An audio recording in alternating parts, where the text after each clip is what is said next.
Whoa, the Frankston boys are happy, the Frankston boys are we.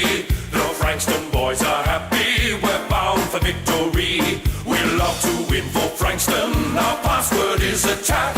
As the Dolphins fight for victory for the red, white and black. So join in the chorus and sing it one and all. So join in the chorus, for Frankston's on the ball. Well, down here we have the Dolphinettes performing prior to the commencement of the game as the team moves over towards the main stand. Coburg players still warming up on the other side of the ground there. At this stage, we must mention too that the Frankston players are wearing the black armbands. You'll notice those through the afternoon as a mark of respect for former player Craig Cunningham, who died early this week at the age of 21. As I said, Craig played early in the season with the club, and the club sends their condolences to the family and friends of Craig Cunningham. Well, now we're just waiting on the sides to take up their positions. Moulton handling the ball beautifully, skillfully, gets it across to Jones, and that's good precision football. 6.5 minutes into the term, and that was probably the best passage of play for the day thus far. A short one coming up again to Frankston, and the mark in their forward pocket. Looking up to Beaton. 6.5 minutes into the term, Beaton a chance to post Frankston's first goal. Coburg have already kicked two. Frankston have kicked one behind, and it's Beaton moving in. And I think that one is through for full points. To take the free. A couple of old stages there, enjoying their Sunday afternoon out. He's on a very acute angle, Boyd, but if he can get a goal here, Frankston will lift. They're 3-3 to 8-3. He's put it on its way. It's not a bad shot either. It's a goal, and Frankston go for 4-3. Zanecki gets it to the half-forward line to Moulton. Moulton going around his opponent. In that particular case, it was Hardigan, and Moulton shoots long to Serafini. 4 goals a difference, Renato Serafini. That was a good intelligent pass then from Moulton. He just got it over the head of Preto, as you can see there, just enough to give Serafini the clean grab. He should kick this into the park, and he has. He's put it through for a goal. Well, Frankston have picked up a goal on their quarter-time deficit. They were down 4 goals. Beaton at centre half forward, not wasting any time, kicking with the aid of a breeze to Serafini. That'll do.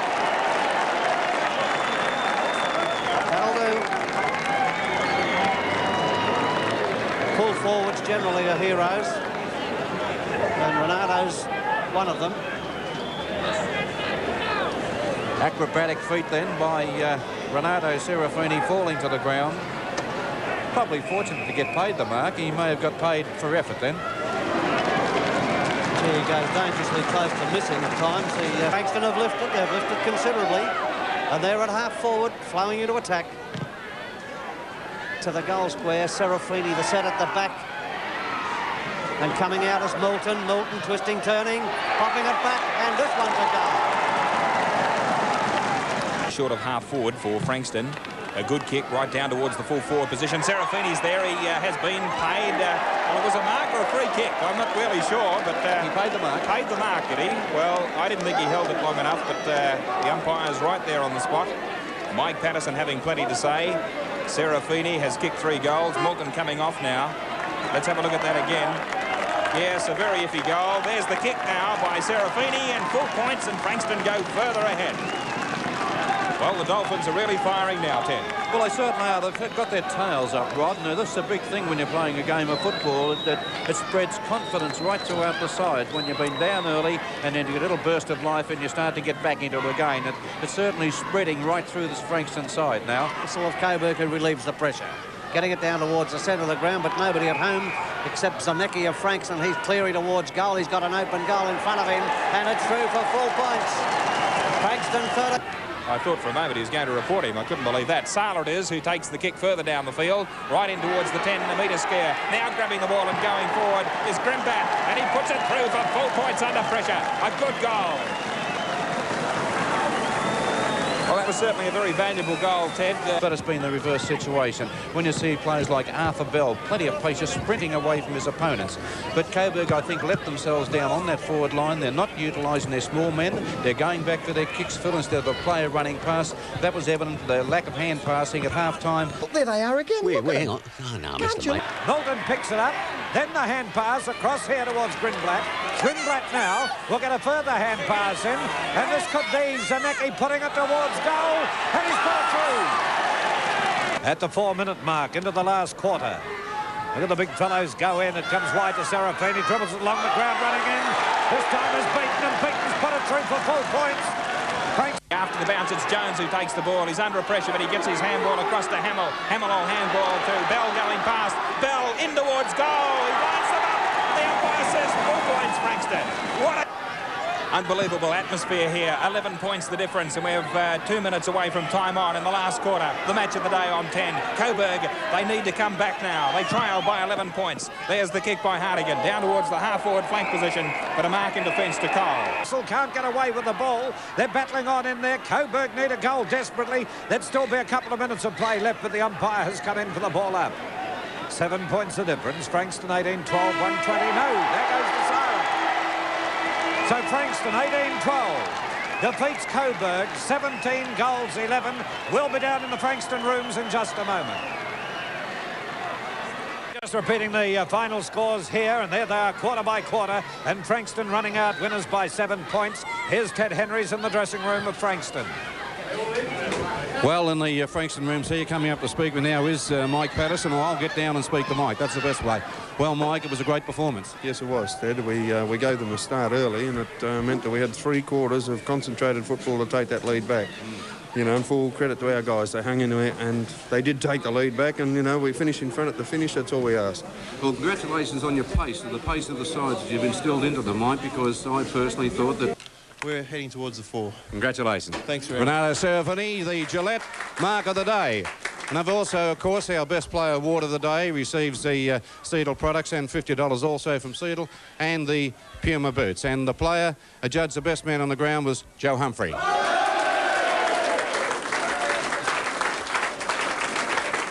Well, Joe's got his...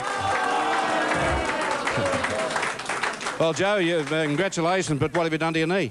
Oh, it's just housemaid's knee, Ted. Is that all? I was doing some housework this morning. I fell off the stove. But, you know, right in the last quarter, and I just forgot about it and went on with the game. It was a great win. Yes, I think that was our most hard-fought win for the year. It's a real man's game out there today, and I really enjoyed it. All right, congratulations on your Best Player of the Day award, Joe. Thanks very much, Ted. Thanks very much. All right, a very happy camp down here, Phil, and so with those words, it's back to you with the main commentary. Okay, thank you very much, Ted, and there it is. A big win to Frankston here today. And let's have a look at this mark of the day again with Renato Serafini, 25 minutes into the first quarter. And here it is. It was down the Carr Street end of the ground.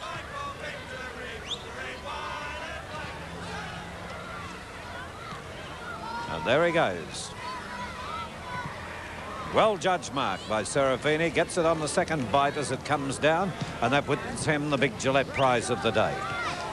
Well, this isn't the Port Melbourne side of 5, 6, 7 years ago. This is a new breed of side, and today the question will be answered whether or not they can accept the challenge and come out on top as well. Okay, again here at the Frankston ground, the cheer squads are out there waiting for the teams, and there's the Frankston team, which has just run out onto the ground, and Port Melbourne are already out there. Irwin. 20-cent coin, tossed up by Graham Mancy. Tails it is, and Peter Geddes has won the toss for Frankston and will kick to the Carr Street end, favoured by the breeze, the eastern end. Okay, thank you, Ted. And, of course, this is another game in the Mitsubishi Motors Cup. Forward position where Hilton sends it up towards the full forward zone. Here's the opportunity for Frankston. Thompson shoots for goal, and there it is. Very quickly after the start of the game, Carr's Road end of the ground. Rogerson going up in the ruck and secures the knockout, gets it out beautifully to Hilton, who snapshots for goal, and it's through for another one. So Frankston on the mobile scoreboard go to 2 goals straight. Comes immediately. Well, he must have put it out on the full, because there's the free kick to Greg Hilton. Hilton towards centre forward. Failed mark then, taken by Cole. Cole snap shoots for goal, and he's put it through. Frankston 4-2. For Port Melbourne, couldn't handle it at all. Bardol kicked it into the man running through, but a pick up again by Kane. Good football, good recovery by Kane, and it's on down here. Have a look at this. Well, we're back to VFA football. And they're shaking them like fox terriers down there at the moment. There's one of the players in the hands of the Traders. He's not too good either. It's Kane. Time, Frankston 7-2, Port Melbourne 5-2. Righto, there it is to quarter time, and we have Ted Ryan down on the ground, so let's take you down to Ted. Thank you very much, Phil. Well, Josh, kicking with that very strong breeze in the first quarter, you're only 12 points up. Disappointed? Yes, not enough at this stage, Ted, for sure, and we're going to have to work up into the breeze to sort of keep in the game, but Port ran the ball well, and we've probably got to learn from that. They capitalise on their opportunities around the centre there, with Swan getting that ball away time and time again. Yes, we haven't been getting the ball clear from the centre, and it's going to be critical in this particular quarter that we do, because it puts pressure on your back line straight away, obviously, and we'll be looking to do better in this stage. Thanks, Josh. The first couple of goals of the quarter, and they look like they might take full advantage of the breeze, but Port Melbourne mainly, I think, through Billy Swan in the centre, and also they had Ferring and Abaya and Love working well up forward, have got themselves back into the game. Well on the forward line, Frankston, and of course Kane figured in an incident here at the 22-minute mark into the first quarter. Towards the little fellow in Jones. That's the centre man of Frankston, of course. Gets it up towards Walsh. Walsh again to Zarnecki. Zarnecki towards the... Thumped on by Clark, but it's towards Frankston's goal. Hilton did that cleverly to Kane. Cop one, there's a fight on behind play as Kane has the ball at half-forward. They're going to play it on as the fight goes on. Kane goes towards Rogerson. Not sure what's going to happen here. Is this going to be allowed as a goal? I think this is all going to be allowed as there's a fight on behind the play. So Kane has now kicked 3 goals, and Frankston, as the umpires will confer here, go to 12-4 to Port Melbourne 9-5. Yeah, but the interesting thing here, Bruce, is Jones has got to come off the ground now. He's off for the 15-minute penalty. And also Carlisle of Port Melbourne. So they're both Thompson, rather. Is it Thompson? Ricky Thompson. Oh! That is unbelievable. That is unbelievable. Wow. And Thompson now has gone for a run around the ground in front of the Frankston supporters. Well, what's going to happen now? Does that mean he stays off for 30 minutes, Fred, doesn't No, it doesn't. See, he wasn't reported again. That's the silly thing about it. And the only time he can come off, be sent off the ground for 15 minutes is when directed by a central umpire. Listen to the crowd. Let's have a look at this again. Not real brave, this, if you ask me, anyway. This is not part of the game. Oh!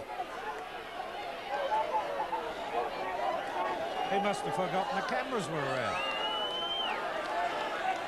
Anyway, here's the Port Melbourne score, and Frankston 18-13 on the mobile scoreboard. And while we've been doing that, the ball has progressed up towards the forward zone of Frankston, and taking the mark is Big Rogerson.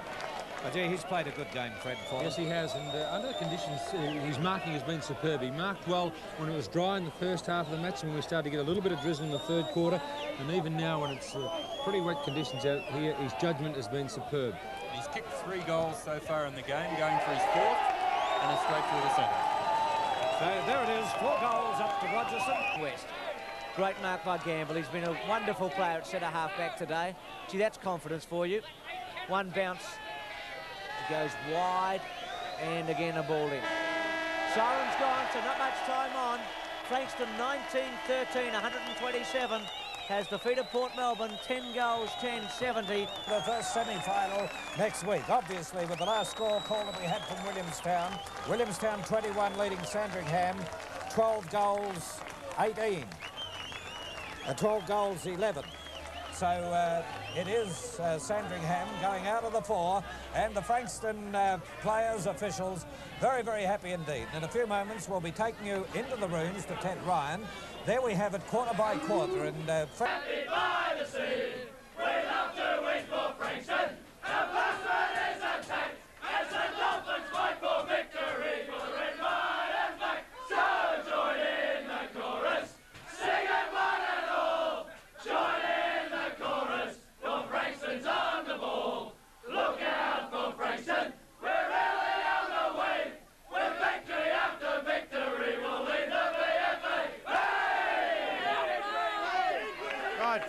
try and get over here if we can with Josh, if we can get through. Back to football, and while the VFL has taken the spotlight on both the Saturday and Sunday of the past 2 weekends, the rags to riches story of the Frankston Football Club has created a great deal of interest in the VFA. Frankston, who weren't even in the association 18 years ago, this Sunday play off against Preston in the grand final. Peter Mitchell again. It really has been an incredible past 3 months for the Dolphins. They won their 7th game in a row against Port Melbourne in the last round of the season to sneak into the finals. Then their captain Peter Geddes became Frankston's first ever winner of the Liston Trophy. The following week they eliminated Camberwell in the first semi-final, and then last Sunday made the grand final by beating Geelong West. Now all of Frankston is hoping their team can make it 10 in a row against Preston this Sunday and achieve what earlier this year looked impossible. At VFA House in Jollymont today, Dolphins coach Graham Kendall popped in to take a look at the Premiership Cup. It's something he'd love to be clutching at 5 o'clock this Sunday afternoon. Is it a bit of a fairy tale that you've been able to make the grand final? A lot of people would probably feel that that has been the case, but there has been a bit of a buzz around the place over the last 3 or 4 weeks, and of course the grand final would top it off for us. Going to make their appearance. It says good on you, Peter Geddes. First JJ Liston, next the flag. Well, our congratulations also go to Peter Geddes for a magnificent effort, Rex. Well, I heard Fred Cook say that he was a battler, and I was of the same opinion, but plenty of battlers are good footballers, but he must have really taken the bit between his teeth. That captaincy, that's the secret of Peter Geddes' game this year. He's a leader, and he's led them by example, and congratulations from everyone connected with VFA football. It's been great for football and great for Frankston. Right, and here they come out onto the field now, and their captain and the JJ Liston Trophy winner is Peter Geddes. We can see them in the race, still warming up, and just waiting till the stragglers, I suppose, Bruce, get into line before they make that race, run down the race. Yes, what a great week it's been for Peter Geddes, and I think this would top it off if they could win here on Sunday. He was excited Wednesday night. There was some thought that Geddes was under a cloud with an injury, Phil, but he's made his appearance today, and he's looking for a big game to follow on from what's obviously been a very successful season for him. Doddick, taken by Bardole. Again Bardole, who's playing at centre half forward. Kane, drop punt by Kane, and he's put it through, so scores a level. Kane's got the first for Frankston, and they're a goal, and Camberwell 1 goal. The player to come up and take the mark. He in turn gets a hand pass in, and it's Zarnecki who plays it down towards the right forward pocket. Good mark. Beautiful mark by Bardole. He's only about 40 metres out from goal, on an angle, kicking with the advantage of the wind behind him. He's kicked 1 goal so far. And on the mobile scoreboard, Frankston are 5-3, leading Camberwell 1. There was the leg pull going on out there, and he's had 3 marks. For 3 kicks, it's on its way. Goal umpire moving across, and I think he's got it through. Another goal. And there by Hauler to Kane. This is Glenn Kane. No relation to Robert Kane, the Rover. Towards centre half forward. Now Jones, easy as you like, straight through goal.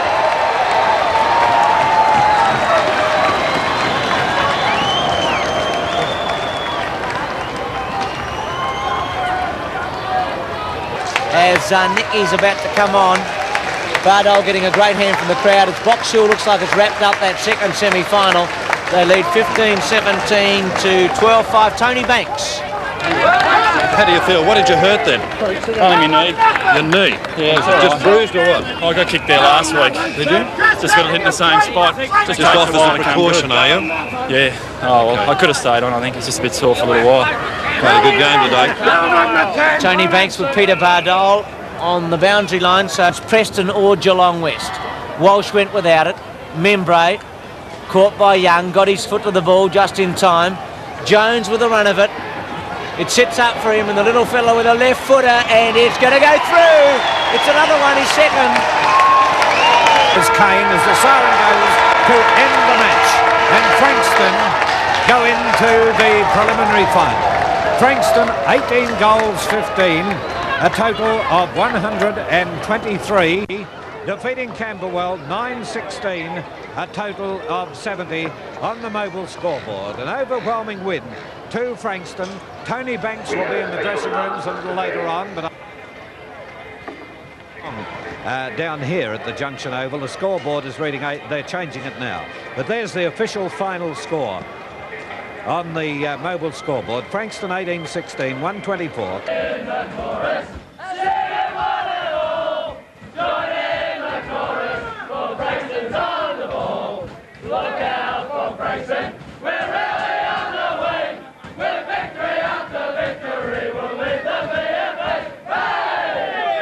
Well done. Well, congratulations, coach. A great win. 9 goals. You did it well. And now, here come the Frankston side, led on to the ground by Peter Geddes.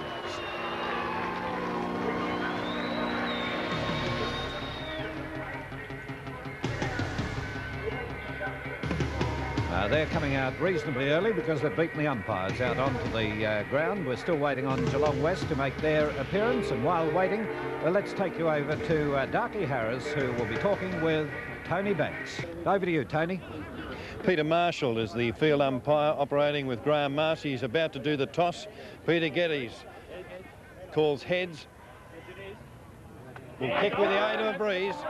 Brett Tawney kicking against the breeze. Peter Marshall, your first final. You must be a little bit nervous. Yeah, naturally finals, Tony, you're always nervous, but hope I can perform like I've been during the year and we'll be right.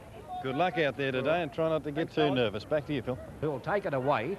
He's tackled by Boyd, and eventually it's Boyd who gets it, shoots towards the goal, and he's put it through for the fourth big score of the match. 1 goal to 1 behind. Done. Well done by Hilton. Zanecki. Gibson onto him. Now he's got Jones short. He'll use him. The little fella can go over the top to Geddes, and here's another one. 2 goals. Well done. So Frankston 2 goals, and Geelong West Jones allowed to play on. 2 bounces. 3. Over the top, no. Miss Boyd. Krams. Jones. Boyd's going to kick another one. That's his second. And so it's Frankston 3 goals. Geelong West a point. Beaten. Little fellow with a handball over the top, wanting Hilton. Hilton from centre half forward. Jones. Oh, he's got good skills. 1 hand out. Great skills, the little fellow. Doesn't kick the goal. He'll be 35 to 40 metres out. Drop punt. Magnificent kick. Straight as a die. 6-3 to 1-4. Tallman high. Nichols spoiled him, his own man. Zanecki down. Uses Gamble. He's a dasher, Gamble. Drop punt. Great kick. Goal. Magnificent kick. 9-6 to 5-5.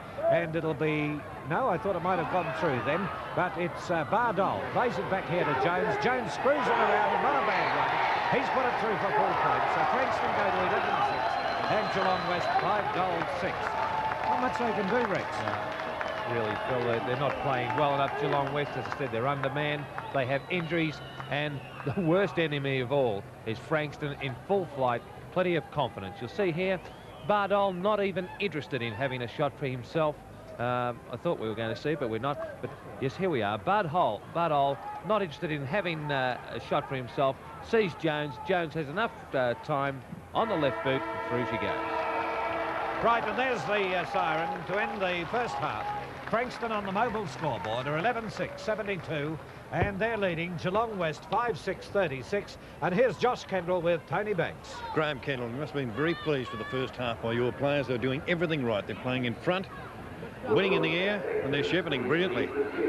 Look, we've put a lot of work into this part of our game, and it's great to see that, you know, that obviously the players have listened to it, and it's working well for us.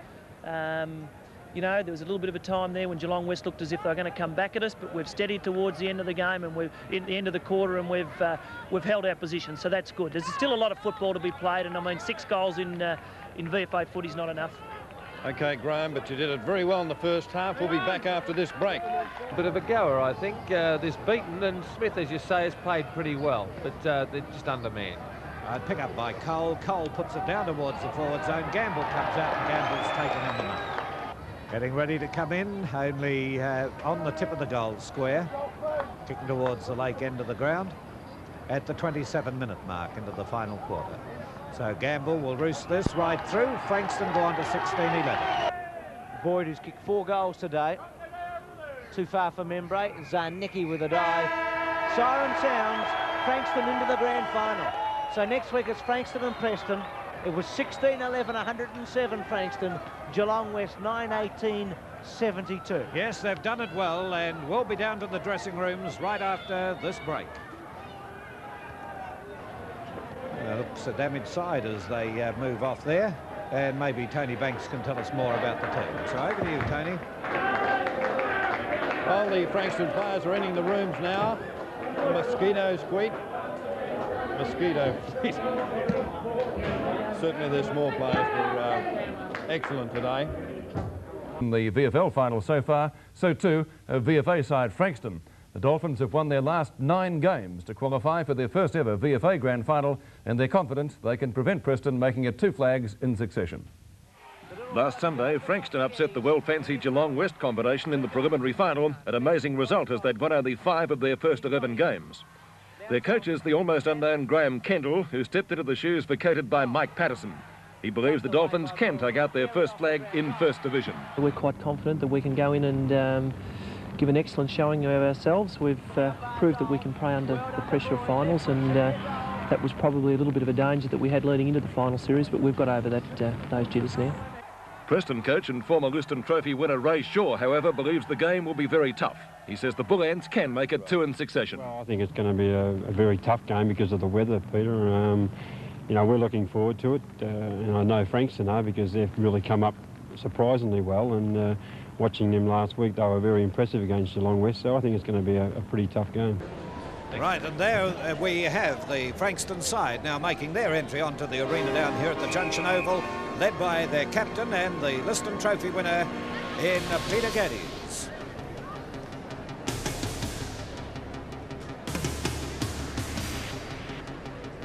Making their preliminary circuit of the ground. Notice out of the side, out of the Frankston side, we have one of their top players in Peter Rogerson, but just while they're making their circuit around the ground, let's have a look at the Preston side. He was injured last week and limped off the ground during the last quarter. His place will be taken in the Frankston side by Thomas, number 29. Rogerson, I'm glad to see him out of the side. If he wasn't 100% fit, they may have said, gee, we might stick him in the pocket, but this game is too important. So Rogerson out, number 8 is out of the side, and of course, Thomas, number 29 in. We'll be back after this break.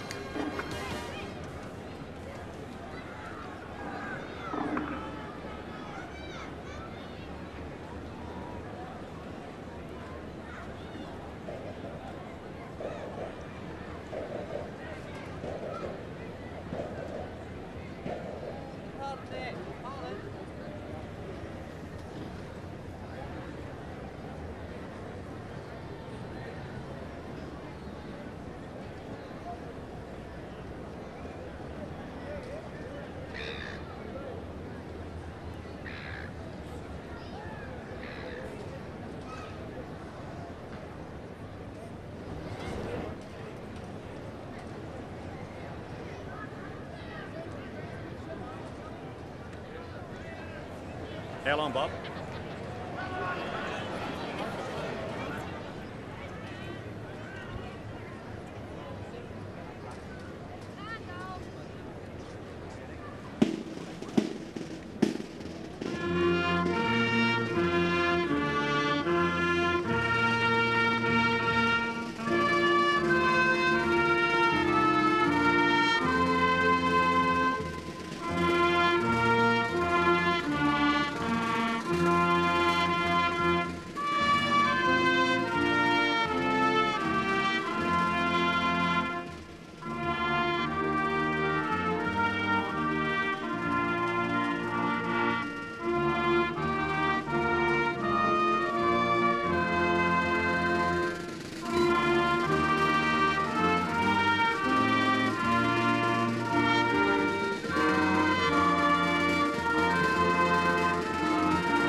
In time for the finish of the national anthem, with the roar from the crowd down here at the Junction Oval. Both sides splitting up. In a few moments we'll be taking it down to Tony Banks for the toss of the coin. He has the umpire there with him. Ray Shaw is also there, and we're waiting on Peter Geddes to make his appearance. But see what we can get from Tony Banks down there on the arena. Tony?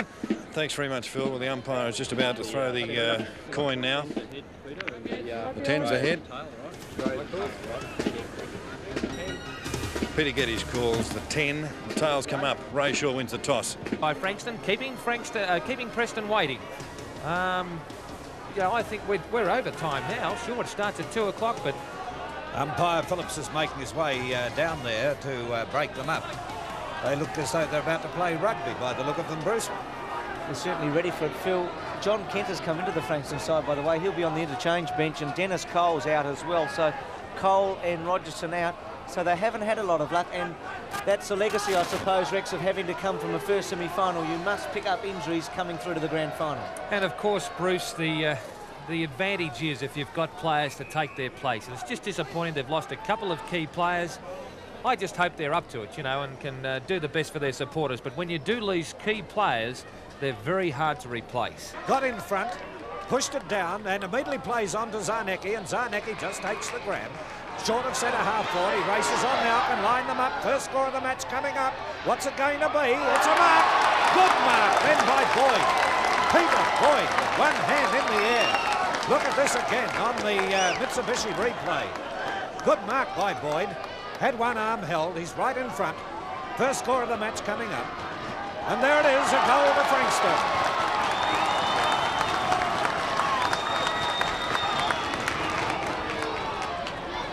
Through. Oh, beautifully done by Walsh. A pass across here, and there's the chance for Lynn to get it away. Goes up towards the half-forward line. Aitken came into it. Zarnecki in front. Zarnecki's grabbed. He passes back. He knew his teammate Hilton was behind him. Oh, a free here. Down went Bardole, and look at it. I think the umpire should have taken it off Frankston. Irrespective of the report, they should have taken it off Frankston because there was a reportable offence by a Frankston player retaliating. Well, Plowman has been ordered off. Tony Banks waiting on the boundary line. And listen to the crowd. Well, this is VFA football. What's happening, Tony Banks? Well, Tony can't hear us down there. Here it is again. Right, make up your own mind. Bardell in possession, yes. Oh, if you don't mind, umpire. Yes, the old coat hanger. They're walking Bardell around a bit. Well, Bruce, you haven't seen VFA finals before. Well, I know one thing. The umpire certainly made the right decision. Well, he made the right decision, and Bardell being walked around as we have Boyd now, lining them up. And he's put it offline, or has it come back in? It's a goal. Fourth kick. Not a good one. White takes a chance. Boyd. He's kicked two. Long handball to Thomas. Here's number 3. Goal. 3 goals for no score.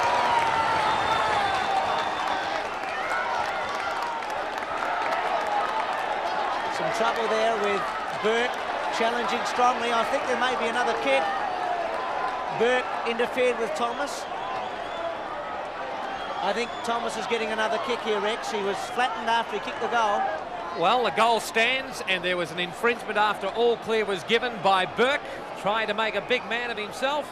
And there'll be another goal going up to the Frankston side through the agency of... Thomas has kicked the goal, so Thomas has kicked 2. And Boyd has kicked 2. This is a sensational start. Frankston are now 4 goals after 8 minutes of footy, Rex. There is the hand pass to Thomas. Now coming in after the ball. And there all clear was given. There's the infringement again, and good night, nurse. Another goal. Now Burke must be disgusted with himself, Rex. He was put into the back line to do a job, and he's just given away another goal. Drop punt. Bardole and Kane together. No mark because Kane touched it first. Now Walsh, what a game he's playing to Kane. Gets around Doyle, uses Walsh again. Now he should go. Little one. Boyd.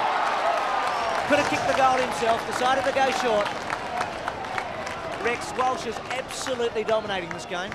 Since he's crossed from Mordialloc, where he won 4 best and fairest, including the 1983 Field Trophy, this player, despite that piece of plaster on his leg, is murdering them.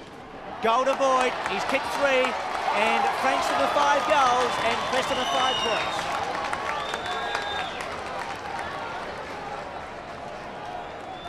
A half forward with Preston 7 points in front. Drop punt, long and strong into goal. So Burke's got 2, and at quarter time, Preston in a sensational first term lead 6-7 to Frankston, 5 goals. Righto, Bruce, and Tony Banks moving out on the ground. I think at this stage he will be talking with... I'm just trying to find it. Frankston in all the trouble in the world. Can't see them getting out of it as it comes up towards Bardole. He moved into it, but pushed out of position, comes through here towards White. White into the centre once again, and Kane again backs out of the pack. Plays it out wide to Walsh. Walsh now moves away, lines them up, puts the ball on its way, and this will be a goal to Frankston. They go to 6-4, Preston 11-15. So good news for that player because he copped a rough trot. He lost his jumper with one. A slight what, Tony? What's that again? A slight what? He has injured his back. Right. OK, and it comes up towards the half-forward line, and the mark has been taken out here for Frankston by Membray. So Membray within scoring range now, and if Frankston can get another goal, it might start to lift the side. As Membray moves in, puts it on its way, goal umpire stays there, and it is a goal. Frankston 7-4, Preston 11-15. Now Thomas, Gamble attacks the goal square with a big high kick. White, Baldwin, he's going to pay it, and so he should have. Only man to grab it. Yes, I can't understand why White's going right off. White reckons he had it. Now let's have a look. All eyes are on the ball from behind. Baldwin clearly takes possession of the ball, retards it enough for mine to have enough of the kick, and he thoroughly deserves this shot for goal. So the fullback playing at full forward has a chance from 15 metres out. Drop punt goal, 8-5 to 12-15. Baldwin's got his first. Still no one able to break away with it. It eventually comes from Boyd to Beaton. Beaton across here towards Walsh. Walsh with the long kick downfield. This is a goal. Yes, the umpire says a goal to Frankston. They move to 9-5 and Preston 13-15. Now, what's been the scoring in this quarter? And Hilton now will try and penetrate the Preston defence. Touched as it goes towards Zarnecki. Zarnecki now with a big roost down to the forward zone. They can raffle this, Preston, but they couldn't control it at all. And this is the chance for Boyd. He got the ball, but couldn't get into open territory. Through to Membray. Membray now dodges nicely, passes into the goal square to Boyd. And Boyd puts it through for full points. Can this lift the Dolphins? Seconds winning here today again. There's Jones going around the pack for Frankston up towards the centre forward zone. Up they go. Oh. Moving in there is Boyd. Boyd now shoots for goal and he's put it through for full points. That was his 5th. To Thomas. Thomas having a battle getting through players, but then goes for a nice old roost right up towards the goal square. And the umpires paid the mark. They're a long way down. Frankston on its way. And it's a goal. Win the 1984 Grand Final. As Bruce said, 5-2 Burke. And that takes Frankston, or rather Preston, on to 19-21. Frankston 12 goals 9. And look at the Preston supporters. Rex move out onto the ground, and Josh Kendall, the defeated, but should feel very, very proud of the way he was able to get the boys into the Grand Final. But what a...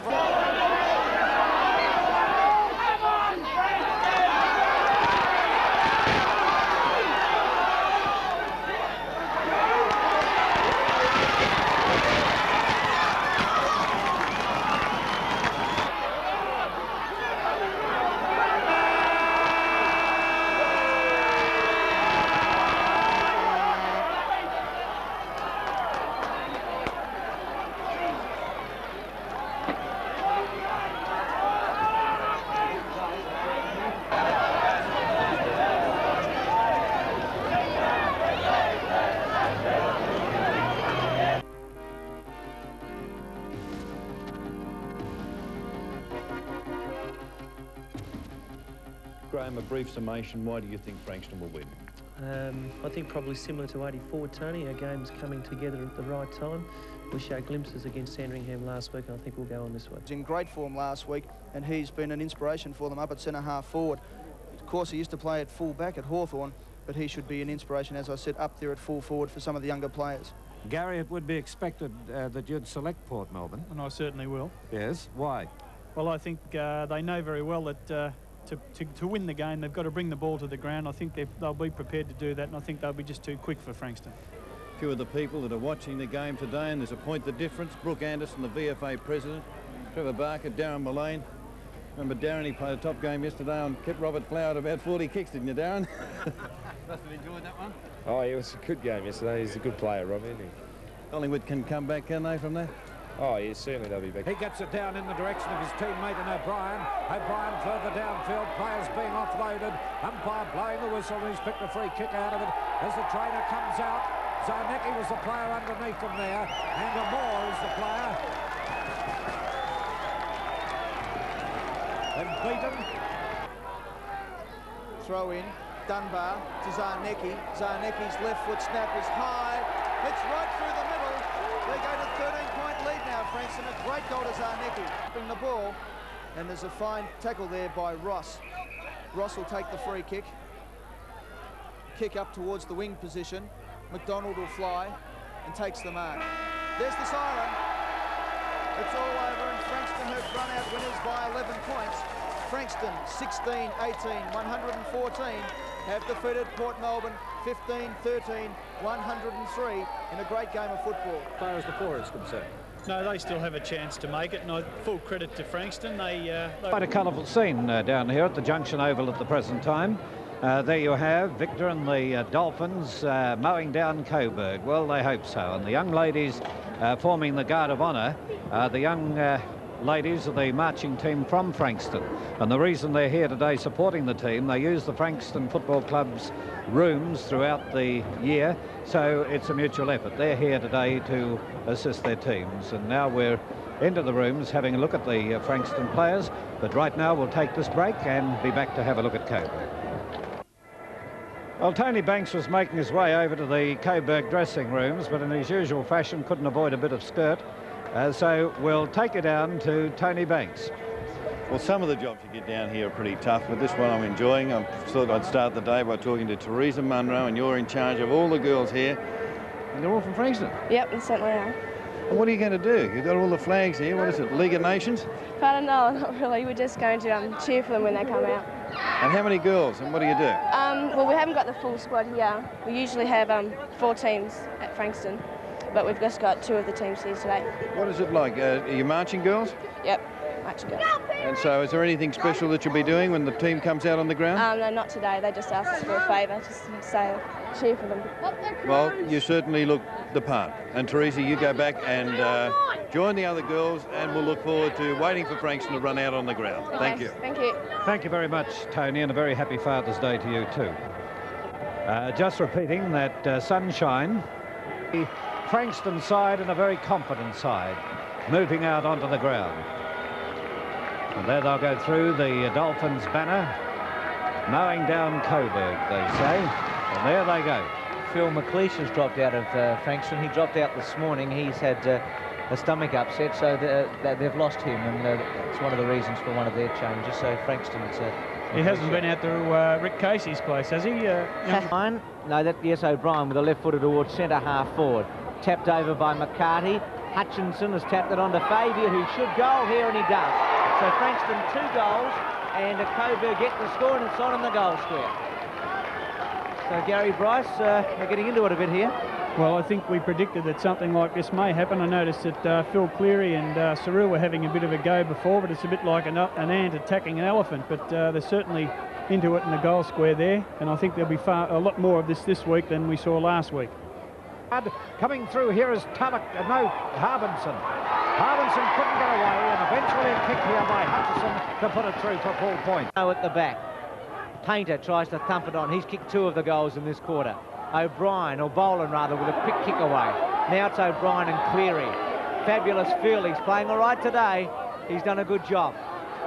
Now Painter loves to run. One bounce. 2. Now see if he can kick a goal. Not good. Calvin. McCarty swooping on at Jones, and Jones will goal. He does. It's 11-2 to 10-12. Well, for Frankston, there's Nakakis on 3, O'Reilly on 3, O'Brien 3, Jeff Horner 2, and singles to Cross, Favia, over by Saru. Nice play, over Nakakis. to Favia. Favia goes one of his famous long bombs. Kennedy picks it up. O'Brien. Can he gather it? No, he can't. He kicked it off the ground, was it O'Brien or Horner? O'Brien did. O'Brien He kicked it off the ground. Went through players' legs. Oh, well done, O'Brien. Well, a nice pass to Johnny Kenner. Can't get it. O'Brien butters up well. Should run into an open goal and kick one. That's his and step. has. Oh, great play, Tony O'Brien. And has put it right through the high diddle diddle, did OB. And it's all over. There's a siren. Good win, Frankston. 20 goals, 14, 134, Frankston. 14-9, 93, Coburg. And to me, that was probably one game that Frankston needed to win. The boys come off the ground, and the Con Nakakis flag comes up in front of them as well. Good effort by Nakakis. The boys have sent him off the ground first off. They've got a diverse forward line, Frankston. That was a great win. That cements them now in second place. I think the answer might be no, Sam, just taking a stab in the dark. And here's a mark taken up forward by Brown, who's been at full back, full forward. And he can post one, the skipper here. 30 metres out from goal, 45-degree angle. How long since they kicked a goal? 10-minute mark of the third quarter, so over half an hour ago. That's of playing time. And Brown has put it through. So Dean Brown gets his first. And the bells really ring out here at Frankston. There's a thunderous applause. Quick flick. Knocked away, play on! Now, here's a chance for Atkins. Shepherd coming from Martin. They're only 40 metres out from goal. Big show for Bingley. He's got plenty of time. And he puts them within a point. Only just. First time into attack for 26 minutes. And with everybody caught down the other end of the ground, he kicks his second and the first in the term for Frankston. Gets Frankston up forward. Come on, Luke. Got to get one here. Hamill, that is a throw. Shields, goal. Yes. Oh, well, it's tit for tat. That was a beautiful little shovel. And why not? Yep. Let them go. Let them go. This is a high-scoring quarter, isn't it? They've had, what, 4 goals kicked. Let's have a look at this here. See if Peter G's right with the big throw. Oh, was it ever? Was it ever? That was a bit, would have been great in the All Blacks, wouldn't it? That one. Forward pass, though. I think. Forward. That's right. And onto the chest of Shields. Wasting no time. I like the way they're moving the ball, Frankston. This is O'Brien. Glare bearing down on him. From 40 metres, not a bad effort. Top goal from Tony O'Brien. Yes, he's a very good VFA-type player, Tony O'Brien. Very nimble, he can move around a player very quickly, and a very neat kick with the left foot. See it here. Doesn't quite blind turn, stationary warfare there for a minute, then make sure of the goal. You feint the hand pass there, Phil? Sell the dummy. So it's hung in the air.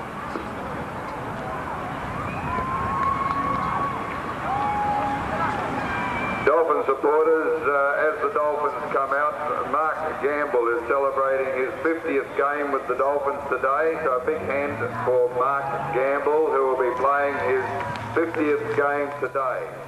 Mike? There is one change to the numbers today.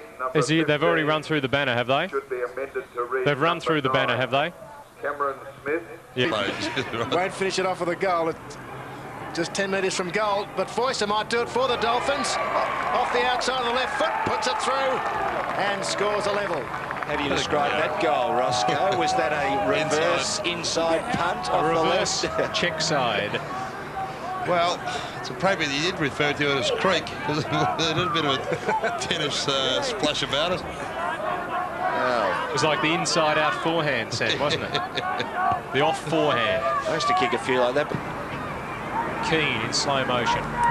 Oh, beautiful handball out from West to O'Brien. That's his first. And they're looking very good at the moment, Frankston.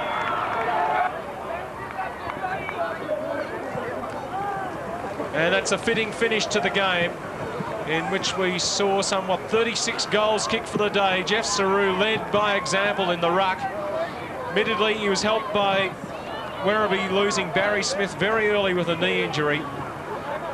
But off goes Jeff Saru, the coach of the victorious Frankston side, and they're now 2 games clear in that. Man of the match, and Tim Byrne present the trophy. Well done, Tim. Congratulations on behalf of ANA. I'd like to congratulate you for being player of the day. Terrific effort for the team as well, too.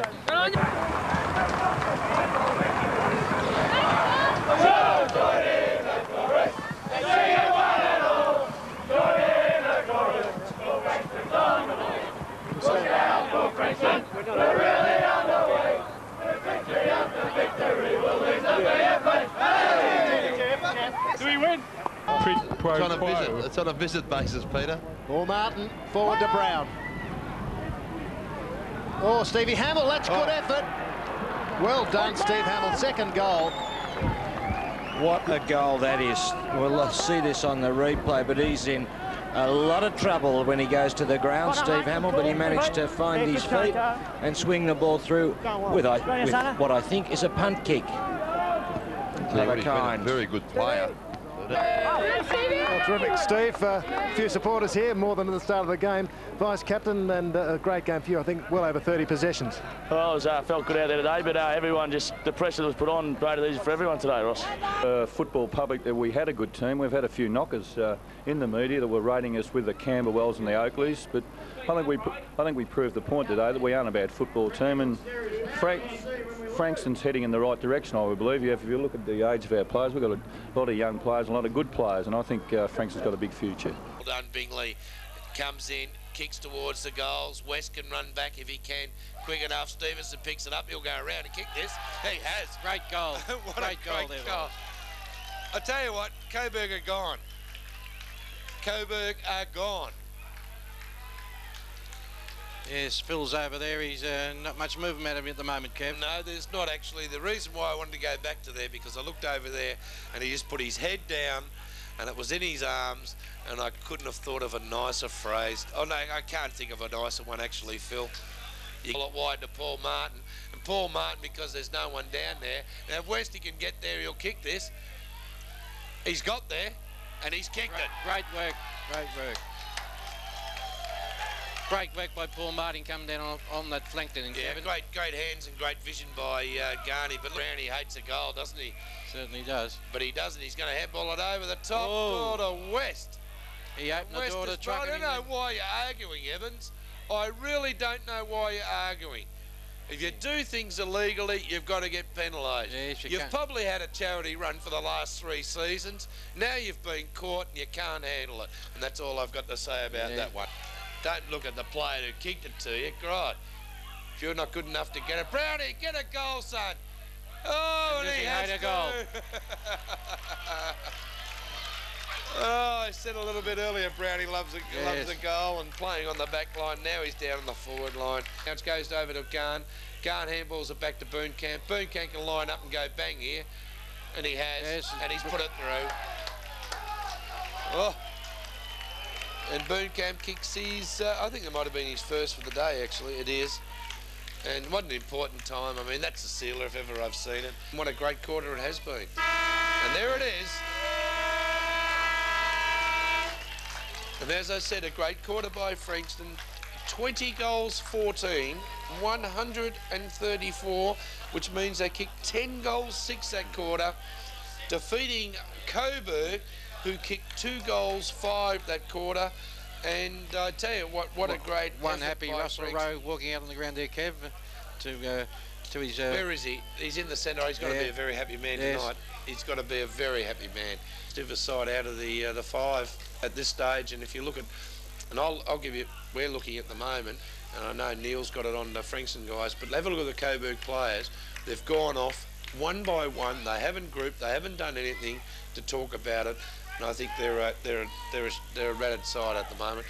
But let's savour this one, because it's a great victory, isn't it? Oh, without a doubt, it's good to see, and as you said before, it's past tense, but it would have been nice if we could have won that Werribee game, because could put us in with a big chance.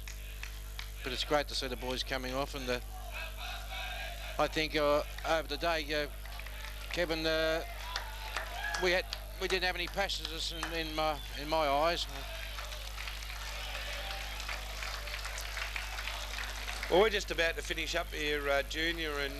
Yeah, very good. We switched play a lot, so it worked well, and we run them to pieces. Enjoy the night, mate. Should be good, should be good.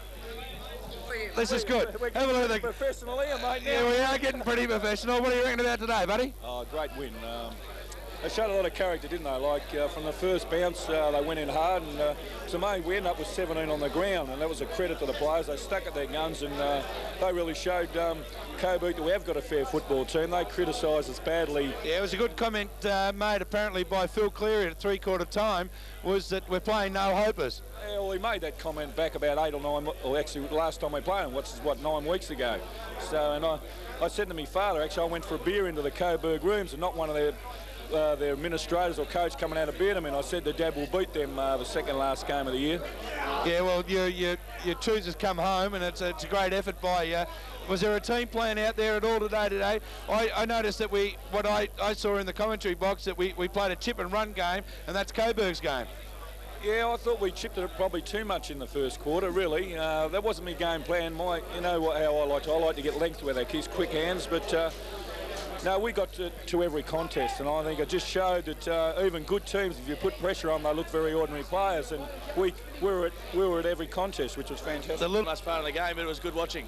Yeah, well, you had to come on. Russ was just saying you finished up with about 17 players because you had to hobble back on.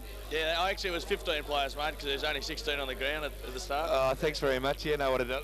Yeah. Last quarter, all 2 of them.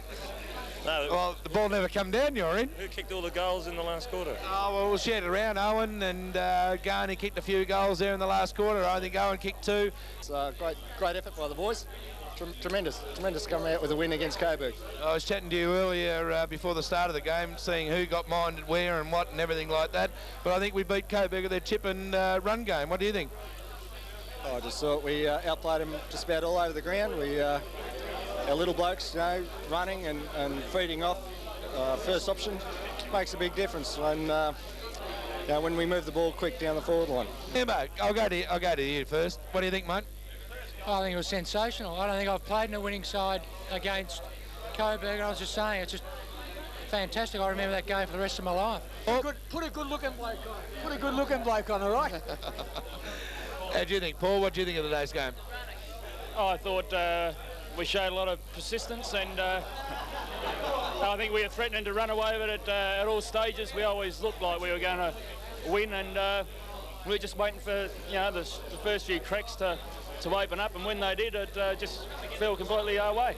I don't know yet. I'll just size up what comes along and that. But no, I've played in some good wins at St Kilda and that, but this one goes down as one of the best. Well, playing a top side, I mean, oh, geez, have a look.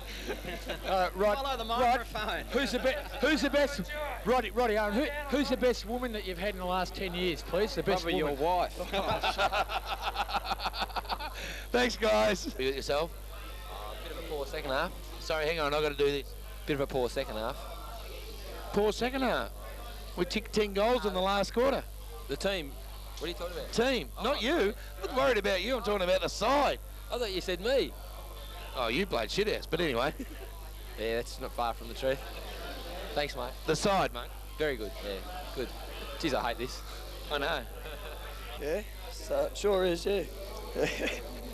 You hate this, don't you? Yeah, I'm not really partial to it, mate. No. And can you just take that off down below, because the girls in the rooms would like to see this direct to the rooms. Right. Yeah, sure. Do business with them, isn't it? It is, actually. I must comment in the last quarter when we kicked a couple of goals there early, and I thought couldn't happen to a nicer. We put the camera on Phil Cleary, and he wasn't a happy boy. Not happy at all. I understand he left the rotunda up there in the grandstand very early in the piece. Yeah, we found him though. Nifty, well, from the coach of the under-19s. Welcome, Nif. G'day, how are you? Put you right on the spot here after a great win by Frankston in the seniors against Coburg. Under-19, sitting on top of the ladder, looking very good. Yeah, we're going along quietly, mate. We're going along quietly. they all ran into each other. Owen and McCarthy recover better than their counterparts.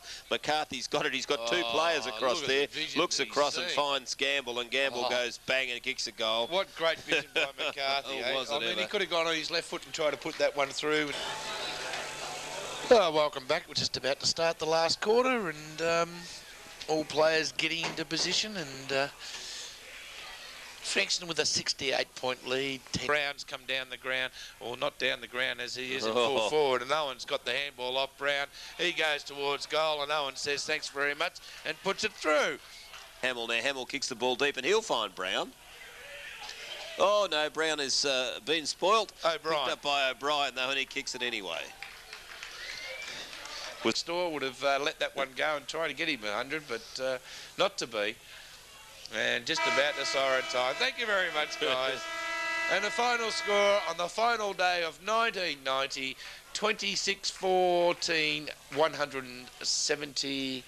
Is that 70 exactly? Yes, it is. To 13-11, 89, defeating Oakley. And the Faulkner Consolidated and the Dolphinus scoreboard. We thank you very much. And Frankston really started up in the first quarter, Paul. And even the coach is standing back giving him a round of applause.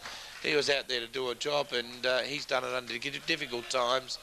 And give him credit where it's due, and the last 6 matches was fine.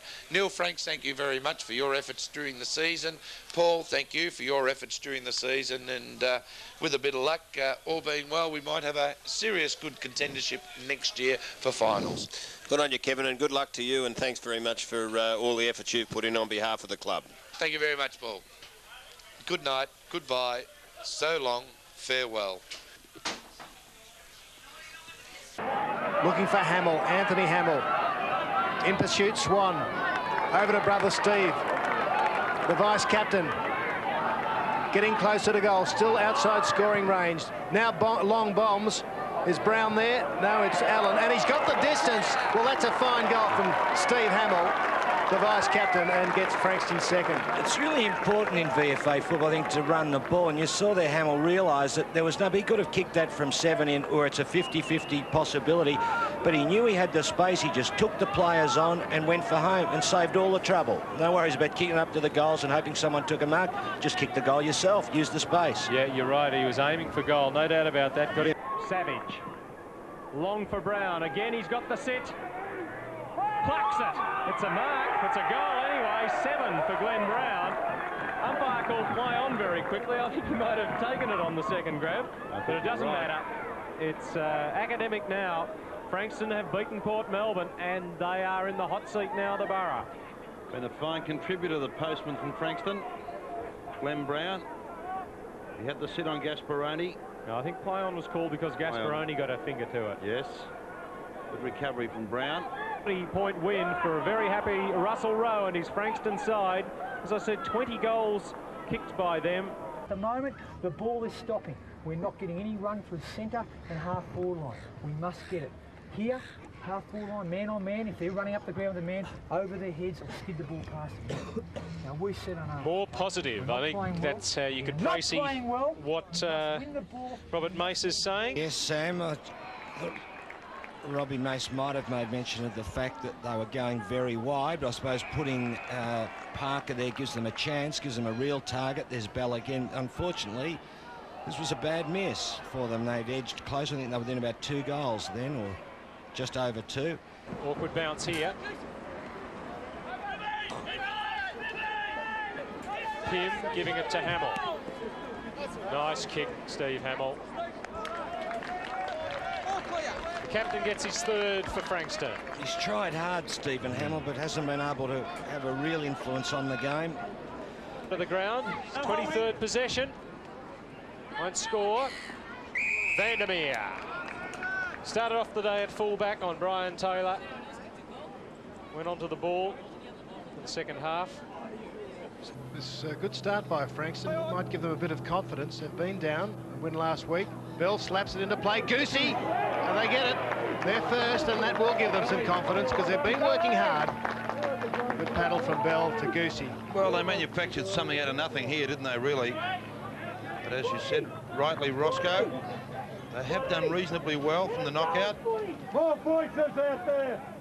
The knock across very cleverly by Darren Bell, and Goosey unattended. Sandra Hammond, they point the ball well, straight centre, down the centre. But Mace is there, and Mace will take a pretty good mark. Given a bit of attention there by Andrew Tarpey. And he's going to be reported. Taken his number here. Now that was a very interesting incident. It didn't look to be much in it. But, just went to spoil, I think. Yes, he did.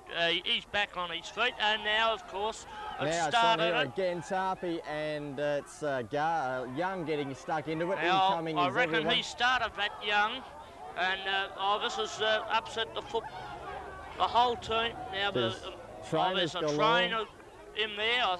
I think that's a Frankston trainer. And now play is about to continue. Now Mace has got a 50-yard penalty.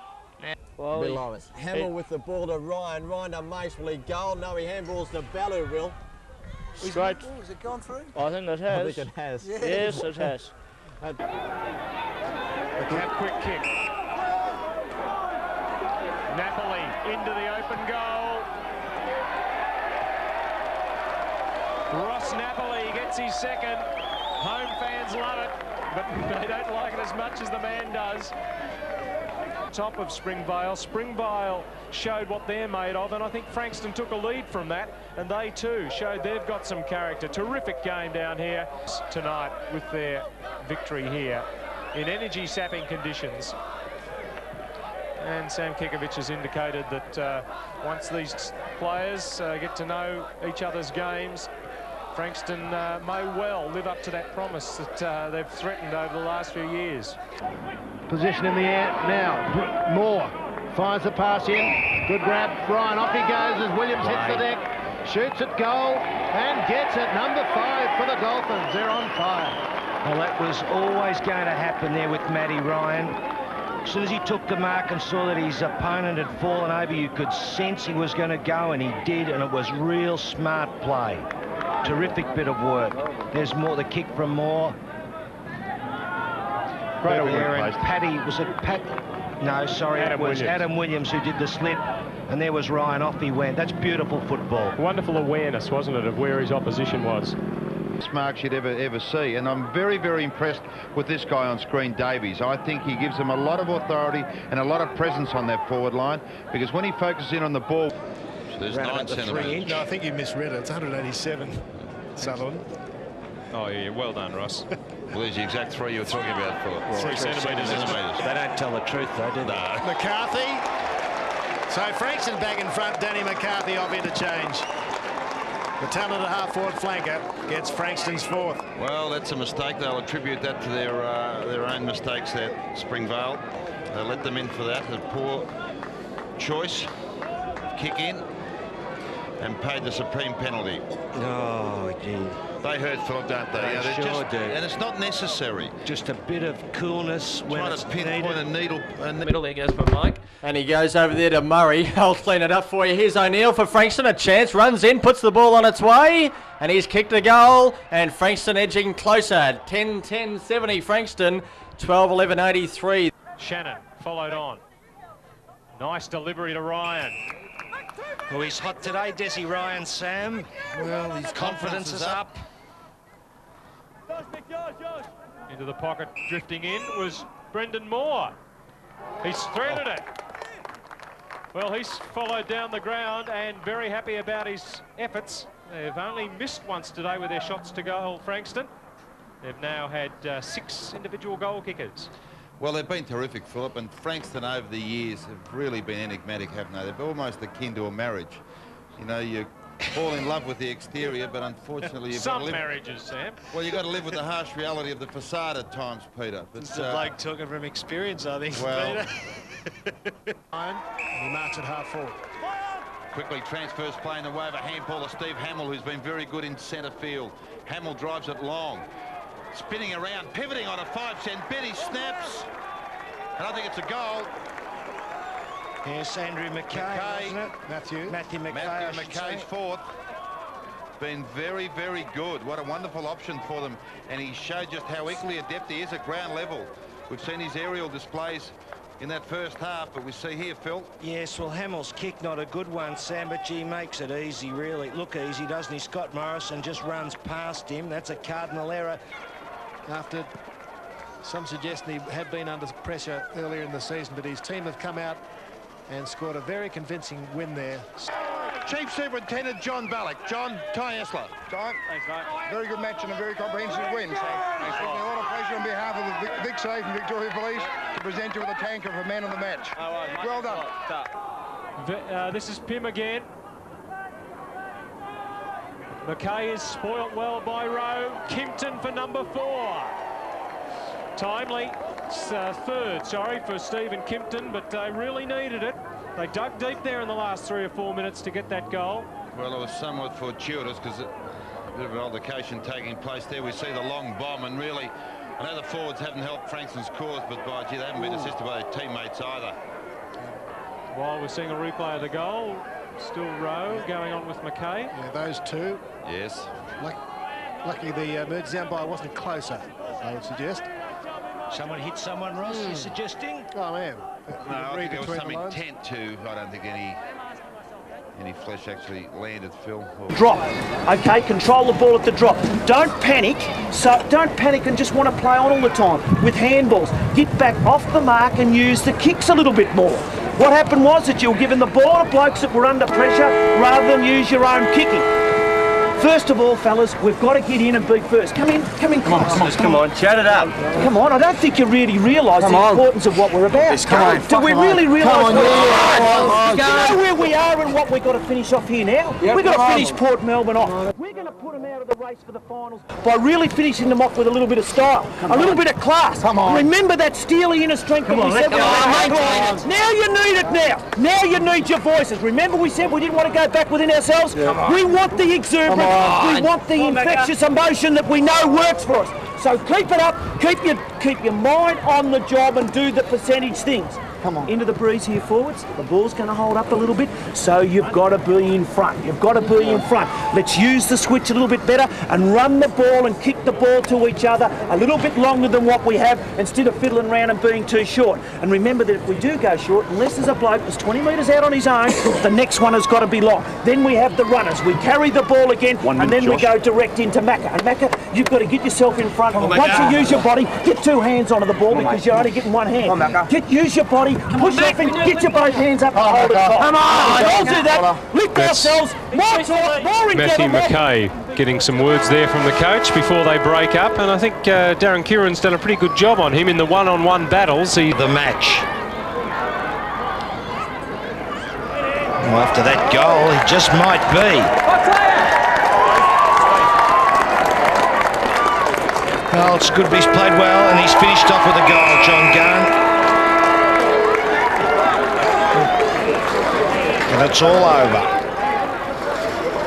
28 points, the final margin to Frankston. Forward, into the back, Boone Camp. Kimpton, 60 metres out. Well, no one there. Partington dives, he might have got a hand on it. Demonstrate, yes, that pregnant pause from the goal umpire. His first goal. And recovery. And the beautiful part about this side is they've got the players the ability to overlap, overstep a line, and completely demoralise the opposition. Greg O'Neill, he's put in 4 quarters of hard effort, but effort wasn't enough today. The jubilant Dandenong Redlegs have maybe set the cat amongst the finals pigeon here today, shown us something pretty special. I wonder if Springvale have got what it takes to beat them next week. A limping captain coming onto the ground in the background. Coburg all flying again. Waiting at the 4 was Stanley to clear it momentarily. No. And up and under and goal. Great goal from McCarthy. Gee, well, on the run. Showed a bit of class. Just when we said goals are hard to kick from that pocket, beautiful left footer. Could he kick Frankston's first goal? Yes. He does. Beautiful piece of play there by the Dolphins. Resplendent in the new jumper that used to be a dour black piece they were wearing over the years, but looks terrific now. And Stubbs will see this Atkinson, one of the class players, a beautiful deliverer of the ball. You can see in the step there, he's weighted it for Stubbs. Over the back he goes. That makes a player very dangerous when he can pluck marks such as those. Pickering is swooping. Oh, Stubbs recovers quickly. Like He's a hooked the goal! Fourth goal in the quarter from Richard Stubbs, and it's back to a 22-point lead for the Dolphins. When will the leap come? He went for it. Oh, kick. Off the ground. Atkinson, no. Back to Burnell. On his preferred foot, goes on the right. Goes on the right foot, Dean Burnell. The defender has kicked Frankston's sixth goal. Well, the wheels have just fallen off the Zebra bandwagon as in the second half of this second quarter. There you see Burnell have had a few problems with these kick-ins, but they'll be pleased with this because Caples has taken the mark at centre-half back. He was always in good position. Well, they had the two big blokes there, Rob. You know, they broke that zone. And O'Donnell over the top towards Caples, beautifully tackled by Mullane, who then bounces up, grabs the footy, goes for home. It'll be a terrific goal. What an effort! Oh, fantastic play from Sean Mullane, his second. He's been in good form this year, and he's declared himself as probably the fittest he's been for a few years. He's had groin problems, the former Dandenong player. Played in the Premiership, of course, in '91. Of course, I mentioned before, was the player holding the ball on that occasion when the siren blew, and that's a great piece of work after Springvale messed up with a bad handball, but he tackles Caples, the ball spills out, and he finishes it off just at a critical time. Till the game breaks, and then we get our game going, all right? It's just starting to go now. We're starting to get plenty of run. Kickers, Steve. There's plenty of run across the centre volley as well. All right? We're getting a bit of run through there, all right? Important thing, we've had a few months, they've still been down a bit possessions-wise or whatever. You've got a quarter of footy, you've got a quarter of footy to really work yourself into bloody good form, fellas. Work yourself into real good form. We want to go into next week with real confidence, and that means we need a bloody good last quarter. Come on! We need a real good last quarter to go into next week chock full of confidence. Let's enjoy it, eh? Exactly. So the thing we do, we run and work. We remain tight, all right? Our tightness on them's been terrific. Every time they got the ball, there's someone there on them, putting pressure on them, That doesn't stop. We get a bit more run happening, all right? They've stopped running. We've just started. If we continue our run, we win this quarter, we win a game of football, we're in a grand final. Daryl Taylor doesn't retard Pickering, and a lot of Dolphins over here, and McKay has taken a good mark under pressure. He hasn't kicked a goal today, but this one could end Werribee's fight back, and it has. It's the one. Their first goal of the quarter comes up 20 minutes in. Frankston are going to get another crack at Springvale. It's going to be a ripper at Princes Park next Sunday afternoon. Won't it ever? No love lost between Springvale and Frankston. A couple of incidents over the course of the last month that have rankled various parties. Well, Lee Taylor's got a free kick. Will he bother taking it? Stop him. No, I haven't seen one of those things. No, that'll look real good, does it? That'll look real flash. No, it's terrific. Anyhow, well done. A couple of good luck next week, Sean. Brian Mace, I think you were the last successful Frankston coach. 1978, yes, we've waited a while. We've, 18 years. So I just hope we get as many people come to Carlton next week as what we had back in 78 when we had 12,000 went from Frankston and we went to Paran. Now we want 50,000 to go up there and watch us knock off Springvale next Sunday. I think the new standard fall down. Have they got that right? We'll get them there. Thank you. Thank you much. And Mike Moncrief, you're everything down there. Chairman of selectors, reserves coach, assistant coach. You're making those moves, telling moves in. Now the Dolphins, it's a big day for them. Well, very important game. Not just when I say important, I don't mean to be cliched about in terms of their finals records in the past. Des Ryan, their captain, leads them out. David Rees-Jones is the playing coach. There he is, number 2. He knows this oval very well indeed. And out onto the ground go Springvale. The Ghosts to rest. Gee, there's just a lot of elements in the game, Peter, that could fall either way. Now, I just saw Brett Bowie, number 3 there for Frankston. Springvale seem to know how to keep him quiet. Now, can he break free today? well, you know, 35 goals during the course of the year, Bowie. He's one player they've given a bit of attention to. They know they've got to close him down.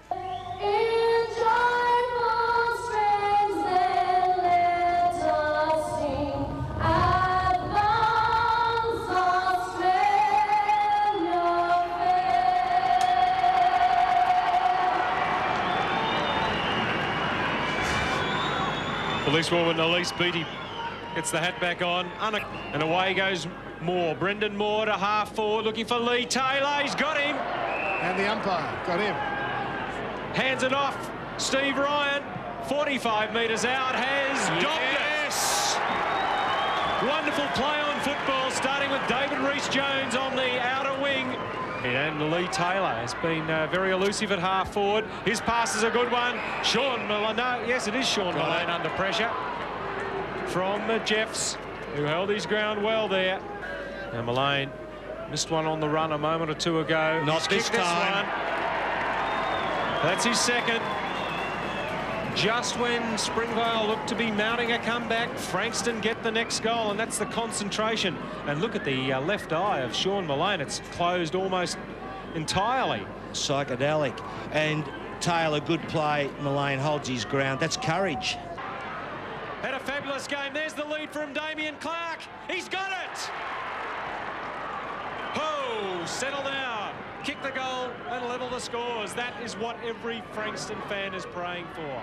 I think this game is just starting to swing back towards Frankston, not simply because he's having a shot at goal, but in general play. They're winning some 50-50s. Where does that kick go? It's through. Yes. He gets his second. Wow. Has the momentum swung?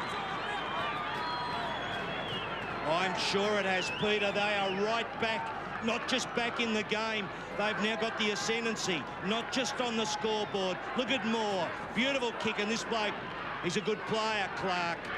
Tripping. Kicked in towards Stubbs. Stephen Ryan for goal number 5. Yep.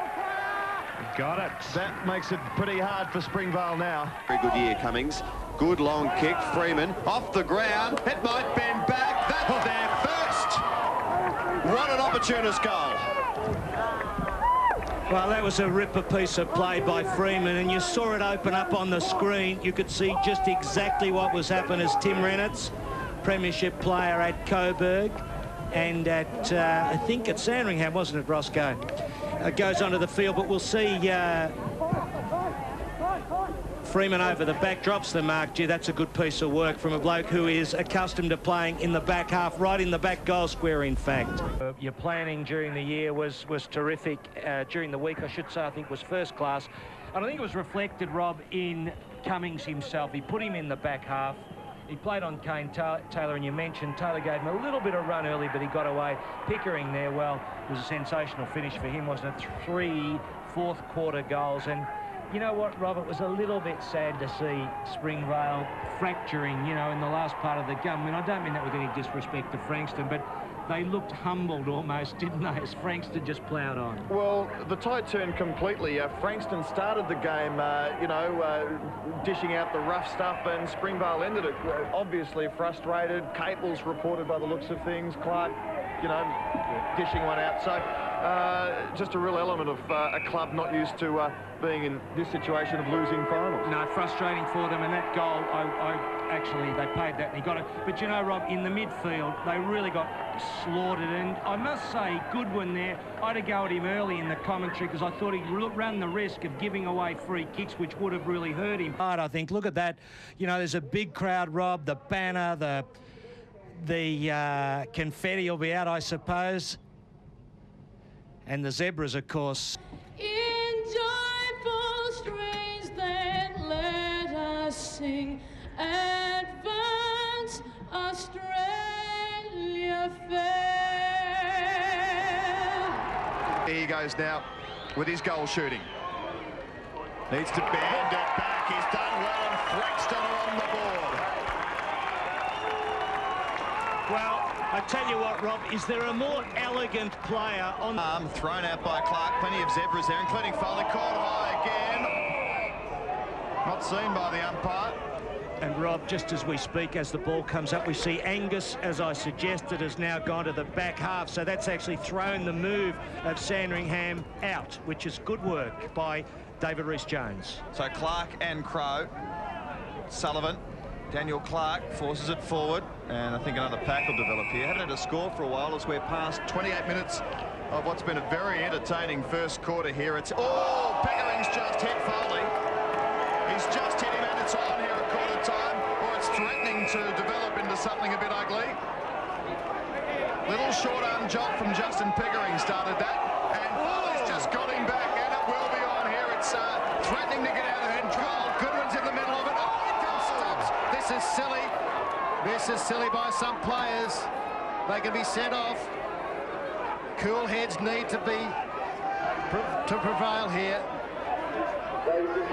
Dangerously close to the crowd.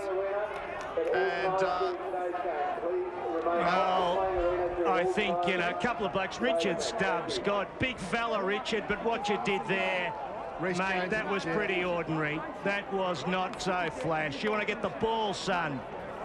Show us your courage there, Richard, when the ball's hot.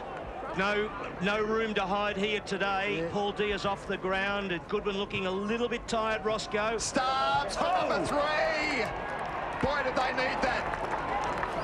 Great effort from Richard Stubbs.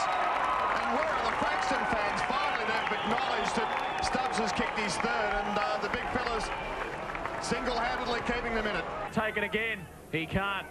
Scorpions force it down. Oh, the ball just sits to Pickering, and he snaps a great goal! Andrew Pickering with his third. That could do it. Dolphins by 12 points. Yes, and an error by Ship there, Phil, not clearing the area.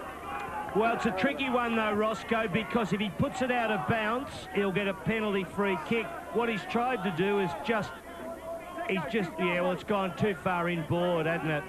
Should have gone closer to the boundary. Had to be a fraction smart, although the player impeded his move to the boundary line. Could get a late one against the trend. Miles to finish the day off on a high. He runs his full quota, can keep on going. Oh, doesn't know what to do. Clark's got 7. 3-goal last quarter for Daniel Clark. The Roosters, all the attacking for what? Almost the... Round 1.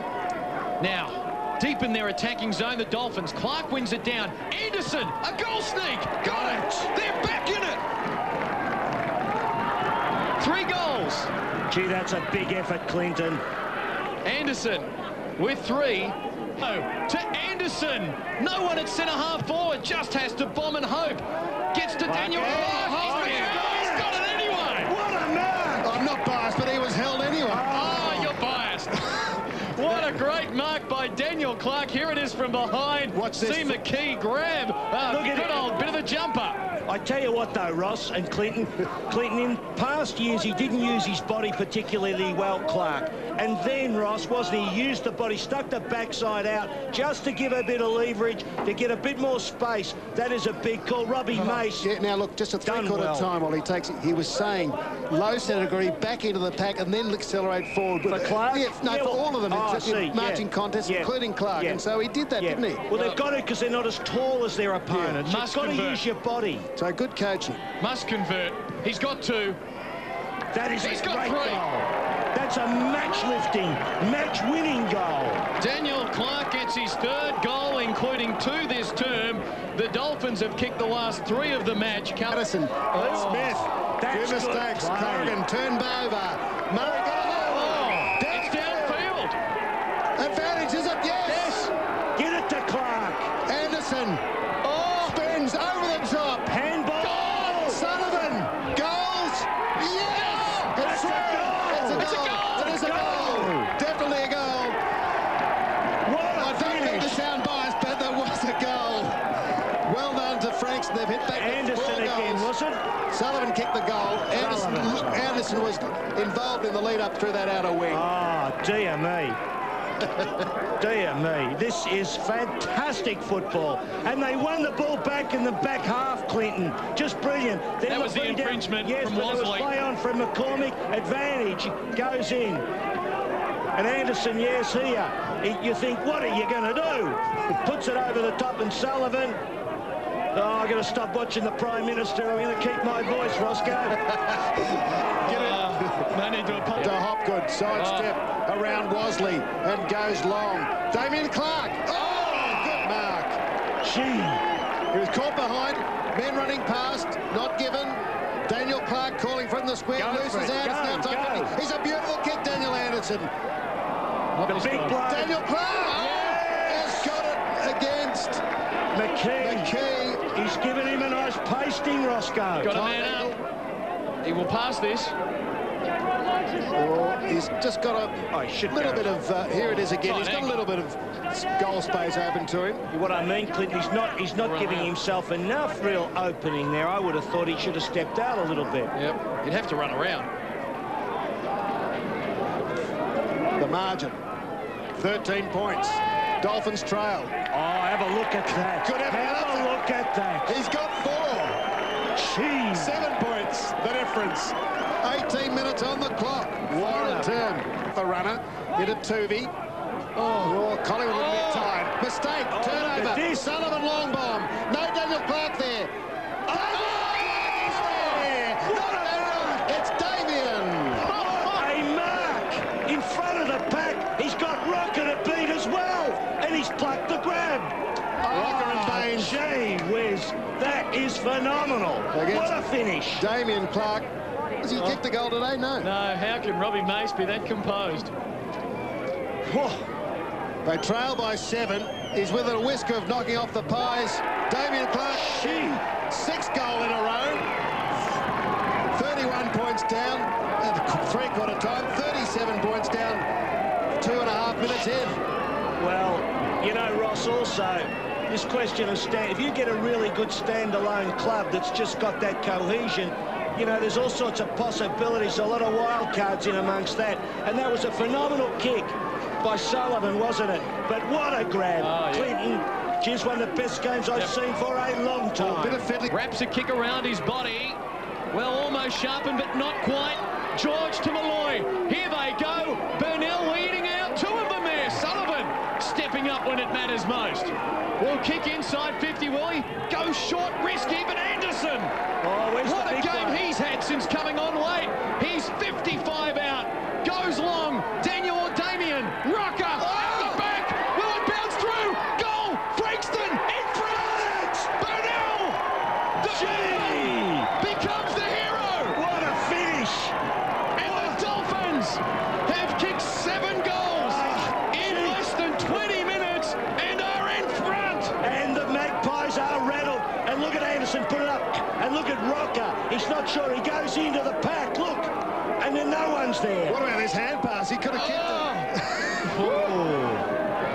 This was remarkable. And the instructions to a T there, getting it on very quickly. Anderson was so quick. Oh, dear. Would you like to cop a handball there, Ross? No. Oh, dear me. Oh, boy. Wouldn't have been like a hot potato, Phil. 24 minutes on the clock. The Dolphins by 5. Big Rocker couldn't get his foot to it. Malloy to Giorgio, been brilliant, those two. What a last quarter from Sullivan. The crowd roars. He hits 50. He kicks from 50. Just sets it up for Clark. The big bloke. Clark. One hand. Who's at the front? It's Shaw. Gets out the hand pass. Stone composed along the line. Intercepted by Burnell. Baines.